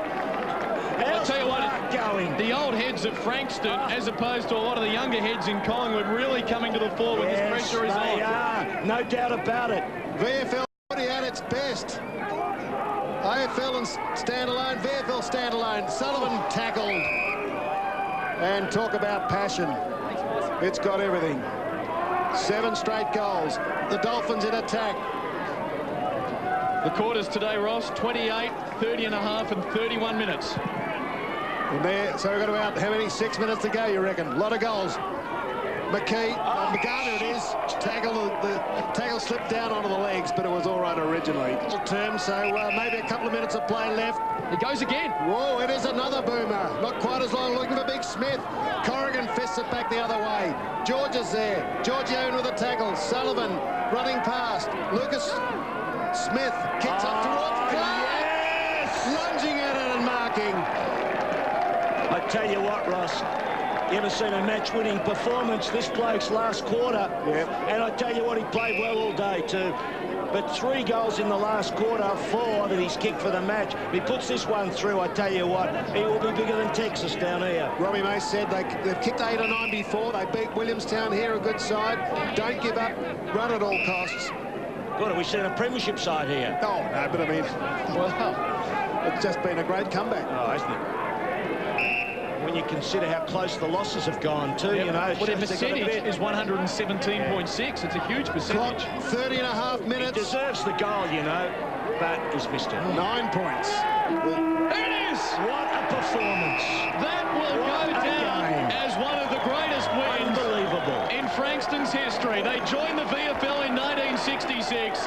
They've never won a premiership, but tonight it will be as though they have. Look at their fans. They are delighted. From 37 points behind early in the last quarter, they win it by 9. What a match of VFL football. Well, the new league is thriving. There's Brian Mace too. Robbie Mace's father. He's a legend around the place. He coached them to their only premiership in 1970, in the 70s in second division, about 77, 78. So, oh, look at that. Scenes you won't see better. Look at that. Robbie Mace with his stars. Bergman, Hopgood in there as well. Let's take it down to Ross Booth in amongst the excitement. Roscoe? Yeah, amazing scenes here. A man of the match, John Giorgio. Stan Penny, you've got some keys to John. Congratulations, John. Stan. Pure guts and determination. A wonderful fight back. Thanks, mate. Half a coffee forward. The keys are coffee forward for Steve. Thank you. Congratulations. Thanks, mate. John, the emotion here is fantastic. What a great comeback. Yeah, it's unbelievable. We've believed in ourselves all year. We've fallen short a couple of times, Carlton and Port Melbourne, but we knew if we could stick in there. We've had some big quarters here in the past couple of years, so we knew we could still get a shake, so it was good. And great for you on top of your listen trophy to play well in front of a great crowd. You've had a good season. Yeah, I've been down a couple of games and been a little bit inconsistent, so it's good to have a good game. Yeah, terrific. John, I think we ought to say very well and just catch some of these players here, the emotion.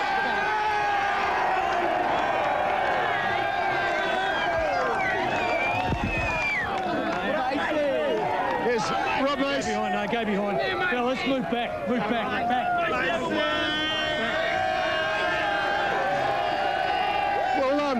look at that, Phil, Clinton. Robbie just says, stand back, boys, and they just play the water. You're like a god down here. It was a great win. Well done. And well coached, too, because the boys did look gone at half-time, three-quarter time, but mentally.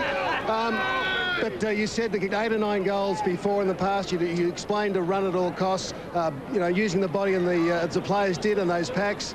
It was well done. Yeah, we're not a bad side. We've been pretty stiff. The 4 or 5 losses, we've been in it all the time, and just our mistakes. But you know, that's a lot of character today. We've got a lot of character. We're head down, backside up, mate. And I'm very proud of them. And I thought the beauty of it is it was a real good team effort, and they dug deep. And it's sort of when you want to be involved in, mate. And do you think the fans will come back, you know, next week to see this sort of footy? Yeah, I hope they've been great. The fans have been great, and I just have to make sure you get out of here safe, mate. That's right. You look after him. Robbie Mace, the Victoria Dolphin coach. Thank you very much, Ross Booth. Scenes to remember for the Frankston supporters here. Local football, no question, it is thriving. Meantime, McCormack. Left footer. Goal kicker. Oh, yes. Well, this is a big kick. Sandy have led all through the first. If he kicks this, the hair on Beverley's neck will certainly be up. He has. They're back in front, the Dolphins. What a game. He's tough, and Ben Beams, dangerous kick, gives Broadbridge a lot of work to do. Play on, Beveridge goes short, and Sortner stopped. Well, let's ride him home for his 4th to put him back in front. Another lead change. Neither team can get a full advantage here, and Sortner's kicked 4. He'll be happy with that, but they're more pleased about the end result. They've got the lead, Phil. 32 minutes and 27. Gee, this is a crucial clearance here. And you believe it. What a victory. The Dolphins have hung on. And what an important victory it is. John Giorgio hasn't had much of a day, but he is celebrating now. Huge disappointment this for Sandy, but the locals have got up by 3 points in one of the great VFL games so far this season. Any of those 5 meant more than this one. Yes, it was just a great game. When you look at it, there's Craig Clark at the front. At the start of the game, they were under the pump, the Dolphins. Sandy got out of the blocks, slight wind advantage, but they looked really good, and they had to fight back. It was a ground-level game, but although it was a ground-level game, there were some important marks taken, some important goals kicked, some great individual efforts here and there. And the beauty of it is that you've got a standalone side that's staking a claim and giving an indication to other sides as to whether you can, what you can do with a side. Can you go alone or can't you? And this side showed that maybe you just can. I know, Roscoe, you've got someone down there, and it's over to you, mate, in some sensational moments down there. Yes, Phil and Rob, it's a bit like that Collingwood game when Frankston got up and won. Robbie Mace, we need to save us all, and we might need you again. But firstly, I don't know if you agree, you probably couldn't disagree. Man of the match day, TXU VFL player of the day, Bev Muller, fantastic game. Yeah.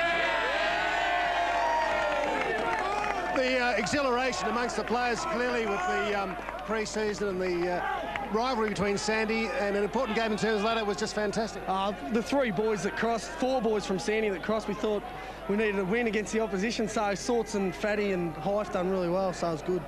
But now we're starting to gel, we're starting to rock and roll now. Phil was talking a lot about, and obviously the game with a lot of passion, and you have that in your game. Yeah, you're really enjoying it. I love Frankston Footy Club. I'll be here for the rest of my life, so I love the joint. It's a big call. Well done, Ben. And Robbie? He has to say that. Mate, he's a larrikin, this guy, but he's worth his weight in gold. We've got a lot of time for young Bevan here. It's taken a while to mature, but he's getting there. And that's one of the things down at Frankston now with the young Stingrays. You've got about 7 in the side and the local, and you've gone to loans, a little bit of philosophy by the club. Yeah, look, the Stingrays have been excellent. Young Daff and Graff, and you know, we had a couple more in. I think we had 10 2 weeks ago. But yeah, look, we really tried hard to develop the relationship between Stingrays and Frankston, and Robbie Dean's done a great job with them. He really has. But what about a word about the opponents? It was a very hard-fought game, Sandy. Yeah, look, it was a hard game, and yeah, we respect Sandy a lot. They've beaten us in the grand final and done well. Well, Roy, I think I might take this chance. We don't get it. To have a word to some of these players over here. Here are the boys.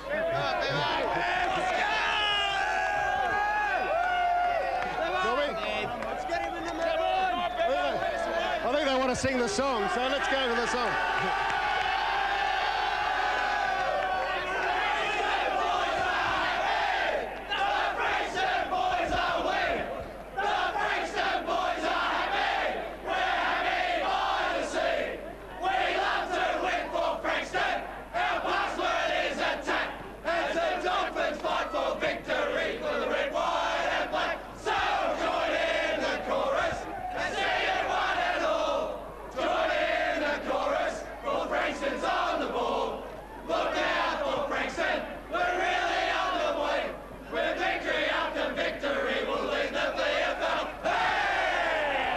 What about this? A magic name in football, Ablett.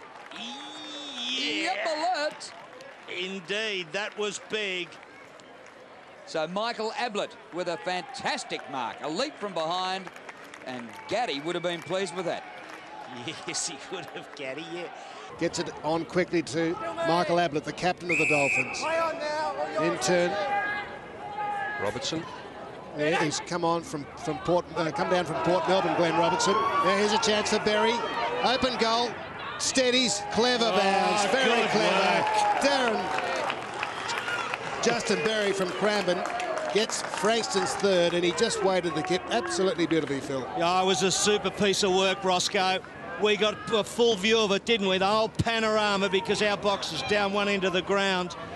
And we're right in front of where he slipped this one through, and it's sort of Dacos-like, really, Peter. You'd remember the old Peter Dacos. He used to slip these ones through, didn't he? He'd be watching today, you know. Yeah, just like that, didn't he? He'd just turn him around a little bit as well. Look at that, the umpire giving us a bit of theatre as well, watching it slip over the toes of his shoes. The only thing he didn't do that Dakes would normally do was poke the tongue out while he just knocked it down. Looking for Phibbs to run onto it. Phibbs didn't have it. They might get it back though. Deserves that. What a wonderful second effort by Big Normie. Fantastic. Knocked it down in the first instance and then created the goal in the second, and Marigliani's got 3. Well, third quarter. Kicks from 40. Starts on line, stays on line. Another important goal for Luke Clark. He gets his second, and the battle is on. It's still just a 2-point game in favour of Coburg, and the drums are beating. Yeah, and look, Clark's been fantastic. He really has been the go-to man. Whenever they've come forward in this last half, they've been looking for Clark, and he hasn't let them down. So, you see, after he takes this mark, he has a good look around. He didn't look too confident, you know, beforehand, but he goes back and slots that nicely. Got one today. He'll have a great angle. It comes back. The Dolphins are back in front. It's a 5-point margin, just as it was at three-quarter time. They've hung around and squared the ledger. Well, as much as I don't want to seem to be a little bit biased being a Frankston coach, but I thoroughly think they deserve to win because, you know, they've just been fantastic since half-time. They weren't great before that, but they hung in there, and then they've, they've really come out to play in the second half. As long as he can for Coburg. Rance meets it with pace. That's it! What a win to the Dolphins! They came from the clouds. They trailed by 25 points at half-time, and it's jubilation and desperation. The Coburg Tigers bow out as Frankston win by 6 points. Yeah, look, just absolutely sensational. And look, you know, in the first half, Frankston, they were gone for all money as far as I was concerned. Yeah. I thought they'd come out after half-time. I thought Coburg just looked the superior team, but to their credit, they were fantastic. And it started with a bit of a blue. It was an all-in type blue, one of those old-fashioned Barneys, I suppose we call them. But, you know, just fantastic for Frankston to be able to true G&D.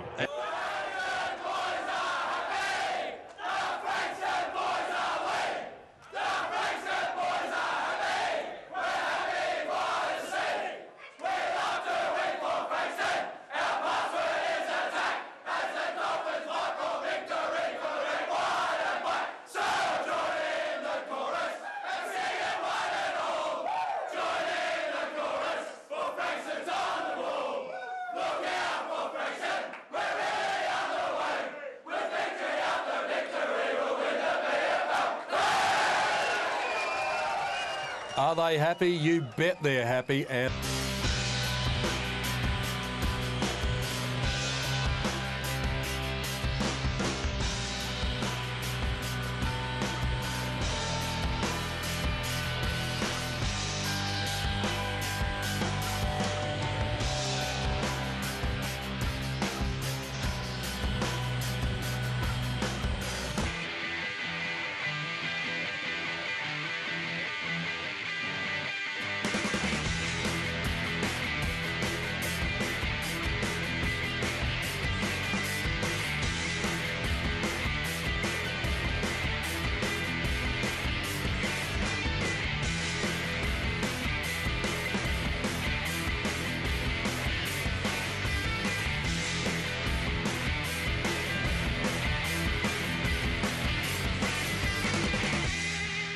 kick, but keeps it going forward.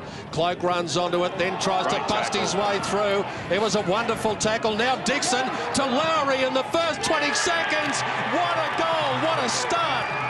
Fantastic stuff from Frankston. Lowry gets the goal, just what they wanted. Brett Lovett got what he asked for. Just amazing, you know, the tackling today from the start of the game has just been superb.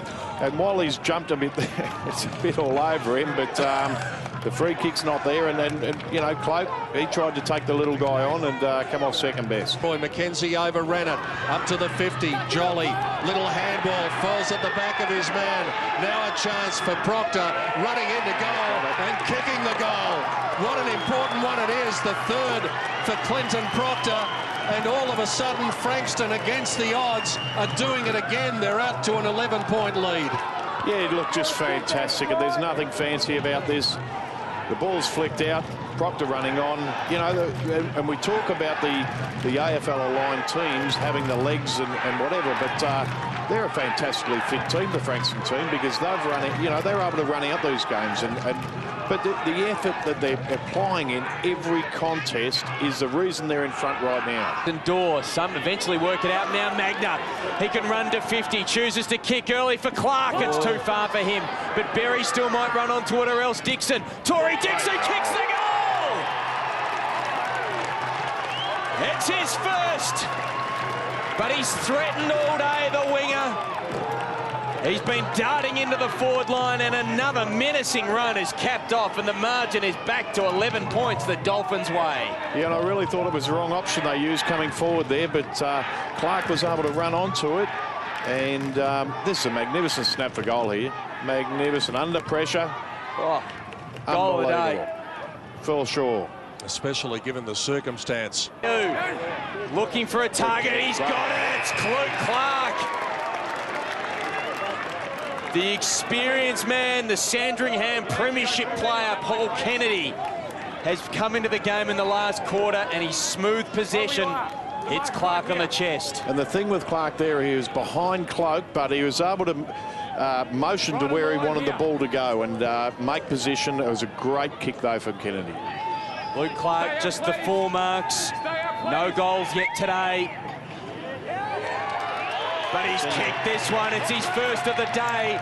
Time on in the last quarter, and Frankston back out to the 2-goal lead. He'll fire him up. Tom Purcell kicked 2 goals in his 11 games. And he's kicked 1 today to get the Dolphins off to a great start. They're 1 straight 6. Werribee yet to score. Towards the 50. This is okay as well. Here's Lloyd inside 50. That's a good setup. And Corey Buchan has drifted down, and he takes the mark. Look, there's just a terrific, committed bit of play there by young Pongracic. And in the middle of the ground, that was just terrific. He committed himself to the contest and was able to get the spoil on, and that's what results in this goal. And it's just the little things that make a big difference. So Corey Buchan kicked 10 goals in his 25 games, and he makes absolutely no mistake here. Frankston back in front. Karnhara Tuku, great to see him back in the side after a long layoff through injury. Ball inside 50. That's a great mark from Lowry. Brilliant stuff. He's kicking goals, he's clunking marks, he's doing it all. He certainly is. And just watch, he just got that other arm out and was able to. That's a terrific slips catch, I suppose you'd call it, because he's taken it about 1 inch off the ground, and the way he's playing, you'd nearly back him into kick this. Yep. We get a good shot of it here. Michael Lowry, a chance at his 3rd. He's missed near side. Very, very close. The crowd ball inside 50 again. Gee, another big launch from Lowry. Ball right near the line. It's not going to come back enough. Now he's got a shot at goal. Oh, the breeze brings that round nicely. Has it got the distance? It has. That's a goal. That is a goal. No video review needed. 4 goals to lead as Jason heads to the bench, and Simon Goosey ponders his next move. Well, not that we could have had a video review, but inconclusive. It just got there. And yeah, I'll just mention Pongracic was he was sitting out in a dangerous spot for quite a while, and just had enough on the kick, just got over the line, but that's all it's got to do. You've given your heart to get here, and your soul to get it right. You can take 'em boots and all, but it's sure gonna take a fight when you spend all week